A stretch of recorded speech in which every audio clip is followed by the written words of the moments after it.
I'm sitting here in my home office, staring at bank statements that make my stomach churn. I'm 38, and I just uncovered something I can't believe I missed. My wife, Veronica, who's 35 and has been my partner for 4 years, stormed out of the house earlier after I confronted her with undeniable proof. She's been stealing from my children. I have 2 kids from my first marriage, Lily, who's 14, and Noah, who's 12. Their mom died of cancer 6 years ago. Before she passed, her parents, my kids' maternal grandparents, set up education trust funds for both of them.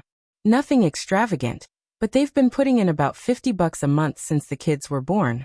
It was meant to help them with college or trade school, something to give them a start in life.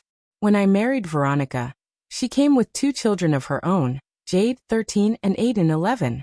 I've always tried to treat them the same as my kids when it came to daily life, paying for sports, clothes, outings, from the household income. But the trust funds? Those weren't mine to touch. They belonged to Lily and Noah, gifts from their late mother's parents. Veronica never let go of the idea that it was unfair. She'd bring it up often, saying my kids had a financial safety net while hers didn't. I kept reminding her it wasn't money I set aside. It wasn't even mine. Her kids had 2 living parents who could do the same if they wanted. Then, about a year ago, she started insisting she should be on the accounts too. She said she wanted transparency as their stepmother, that she should know what was going on financially for the family. I pushed back for months, but the constant pressure wore me down, and I eventually agreed. That decision will haunt me forever.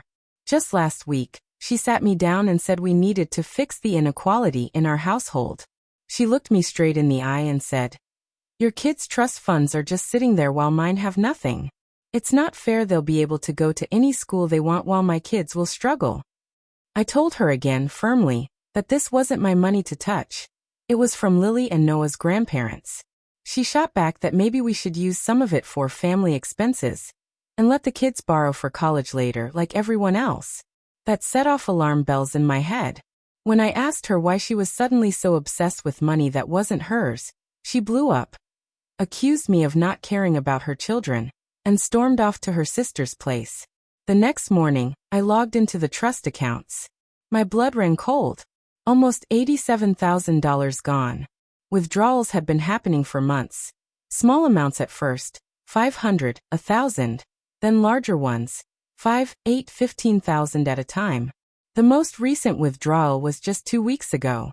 I printed every single statement and waited for her at the kitchen table. When she walked in, I didn't say a word, just slid the papers across to her. She went pale, then flushed with anger. The excuses came instantly. She was going to put it back. She needed it for expenses. She said my kids didn't deserve more than hers. She accused me of being stingy. I asked one question. "Where's the money, Veronica?" She crumbled and admitted it. She'd been giving the money to her ex-husband. He'd been pressuring her, saying he was broke and threatening to take her back to court for more child support. Instead of using our income or getting work of her own, she drained my children's future. I gave her 48 hours to return every dollar, or I'd involve the police. She laughed in my face, said I'd never go through with it because she was the mother of her kids and knew her rights as my wife. Then she walked out again. I'm finished. I already have an appointment with a divorce lawyer, and I'll be speaking to a criminal attorney as well. She's still staying at her sister's, bombarding me with texts that swing between threats and apologies.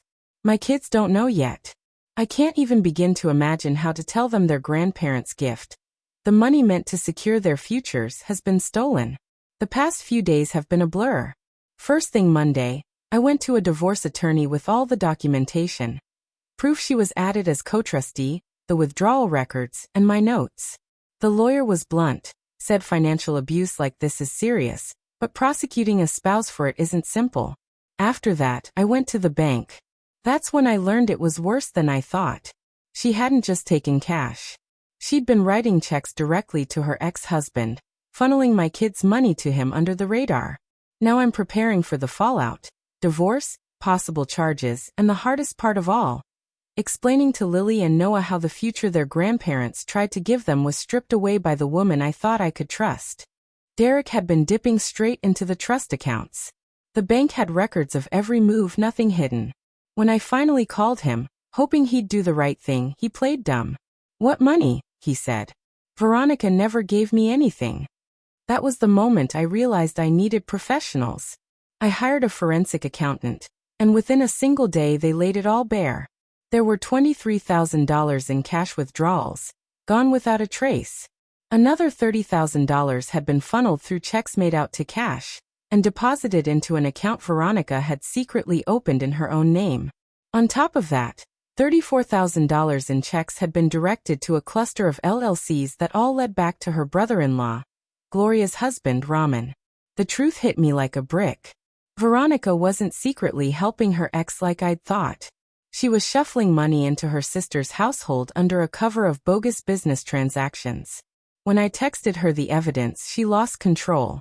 At 2 a.m, she came pounding on my front door, screaming so loudly she woke the whole neighborhood. She accused me of financial abuse for not handing over the trust funds. I called the police. When they arrived, she turned it around, saying I was the one stealing from her kids. But when the officer asked for proof, I handed him everything: the trust papers, the bank records, her signature on the withdrawals. It was all there in black and white. They told her to leave the property. Before she got in her car, she shouted across the driveway, "You'll never see my kids again. They'll hate you for this." The next morning, my attorney wasted no time. He filed an emergency motion to freeze all assets, a police report for theft, and divorce papers citing financial misconduct. Meanwhile, the forensic accountant kept pulling threads. Each one tied the money straight back to Raman's so-called consulting company. Suddenly Veronica had a long list of fake services she'd paid for with my children's money. It wasn't just theft anymore. It was an organized racket. But her sense of entitlement didn't end there. She hired a bargain bin attorney who immediately sent demands. Half of the remaining trust funds, spousal support, child support for her 2 children who aren't biologically mine, the house, and even $100 for emotional damages. My attorney couldn't stop laughing. His reply was short: "Criminal charges are pending for theft from minors' trust accounts." That's when the games began. First, she phoned my employer, telling them I was embezzling and financially unstable. Thankfully, I'd already warned HR about the divorce, so they logged the call and gave me the record. Then she tried to wipe out our joint checking account, only to find I'd already moved everything except a single $100. Her reward was a declined debit card at Target. After that, she went around telling our friends that I was hoarding money from her kids and being cruel as a stepfather. I ignored most of it, but when our neighbor Deb, someone who's practically family, asked me directly, I showed her one statement. It was a $15 withdrawal from my daughter's college fund. That one page was enough. Word traveled fast. And then came the meltdown. Veronica and Gloria marched into my kids' school, telling the office they were picking them up for a family emergency. But I'd already warned the school about the situation. Security was called, and they were escorted out. That night, my phone rang from a blocked number. It was Raman. He tried to smooth it over, saying Veronica's payments were investments in his business, meant to secure my kids' futures. He even offered paperwork. I told him firmly, all communication goes through attorneys. He dropped the act. "You're making a mistake," he said. "I have connections. Things could get ugly. Accidents happen." I had the call recorded, legal in my state, and went straight to the police with it. The detective's face lit up as soon as he saw the LLC trail and heard Raman's voice on tape. Turns out Raman already had a rap sheet: fraud, theft, embezzlement. They didn't hesitate. A formal investigation was opened on the spot. Then came the family drama. Veronica's parents, Gerald and Patricia, got pulled in. They're old-fashioned, church-going, deeply proper people who have always been good to me and loved my kids like their own. Veronica had fed them a story about me spiraling into a midlife crisis, abandoning the family. They asked to meet for coffee, hoping to talk me back to my senses. I agreed, but I didn't show up empty-handed. I brought a folder thick with proof. I had every document laid out: bank statements showing withdrawals, copies of canceled checks made out to Ramon's shell companies, the police report, and even a recording of him threatening me. I'll never forget the look on Patricia's face as she went through them one by one. Gerald had to steady her and guide her to a chair. The reality hit hard. Veronica had stolen from children, my children Lily and Noah, draining their college funds. When I told them the total, $87,000, Patricia broke down in tears, and Gerald's face flushed dark with anger. He asked me where the money had gone, and I explained how Ramon had set up fake LLCs under the guise of consulting services. That's when Patricia revealed something that made my stomach churn. Just 6 months earlier, Ramon had convinced them to invest in his new venture, promising guaranteed 20% returns and claiming he had major funding lined up. I asked how much they gave him. $50,000, Patricia admitted. Suddenly, it all made sense. Veronica hadn't just been stealing from my children. She was part of a scheme that swindled her own parents, too. Gerald wasted no time. He contacted his attorney immediately. Within 2 days, they froze Veronica's trust, demanded Ramon return their investment, and brought in their own investigator. That's when everything exploded. Veronica stormed into my workplace with her children, screaming in the lobby about how I was destroying her family. Security had to remove her while Jade and Aiden sobbed. My heart ached for them. They were innocent in all this. That evening, Gerald called to tell me Ramon had been arrested. Investigators had uncovered a massive fraud operation with fake companies, forged documents, and multiple victims. Veronica's name was all over the paperwork as a consultant. By the next morning, police had arrested her at Gloria's house. When the dust settled, the truth shattered the image Veronica had built for herself. The investigation uncovered 11 victims in total, with losses reaching nearly $400,000.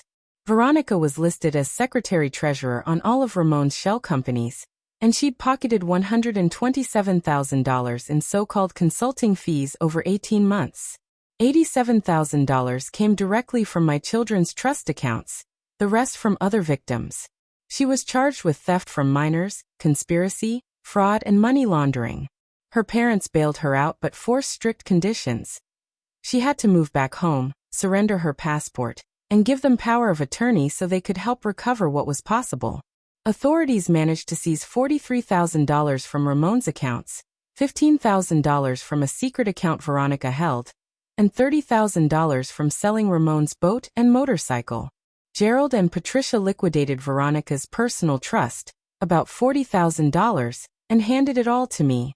Altogether, $128,000 was recovered. Enough to restore Lily and Noah's college funds, and cover the legal expenses. The divorce finalized shortly after. Veronica got little more than her clothes, her car, still under payments, supervised visitation with her kids, who now live with Derek full-time, and a felony record that will follow her for life. I was awarded the house, full custody of my children, the restored trust funds, and a restraining order. The worst part of all this wasn't the money. It was watching Jade and Aiden caught in the wreckage of their mother's choices. They're good kids. Derek, who turned out to be a decent man doing his best, has them in therapy. I told them both they're always welcome in my home. For 4 years they were part of my family, and none of this was their fault. Gerald and Patricia now make a point of visiting Lily and Noah often. They're heartbroken over their daughter's betrayal, but determined to maintain a bond with their grandchildren. Patricia even brought me photo albums of my late wife from her childhood, pictures I'd never seen before. My daughter cried tears of joy looking at them. Meanwhile, Veronica has sunk to a life she never imagined. Working at a fast food job, sleeping in her childhood bedroom, and blaming everyone but herself. She insists I set her up, or that her parents overreacted, but she shows no remorse, no accountability, only victimhood. I explained the truth to Lily and Noah in ways they could understand. It hurt them, but they're strong. Their future is protected again, just like their mother wanted. Eventually, the final chapter closed. Veronica was convicted on every charge. She was sentenced to 2 to 5 years in prison and ordered to repay all her victims. At sentencing, she lashed out, pointing fingers at me, Ramon, her parents, even the legal system. The judge wasn't swayed. Gerald and Patricia, trying to right what wrong they could, started small college funds for Jade and Aiden, saying grandparents shouldn't let children suffer for their mother's crimes. Today Lily is thriving. She just made the honor roll. Noah's soccer team advanced to the state championships. Their trust funds are safe, untouched, exactly as their mother would have wanted. If there's one lesson I've learned through this nightmare, it's this. Never ignore financial abuse. Keep records of everything. Protect your children's future without guilt. And above all, never add someone to your kids' accounts just to keep the peace. Peace isn't worth $87,000 or the security of your children's tomorrow.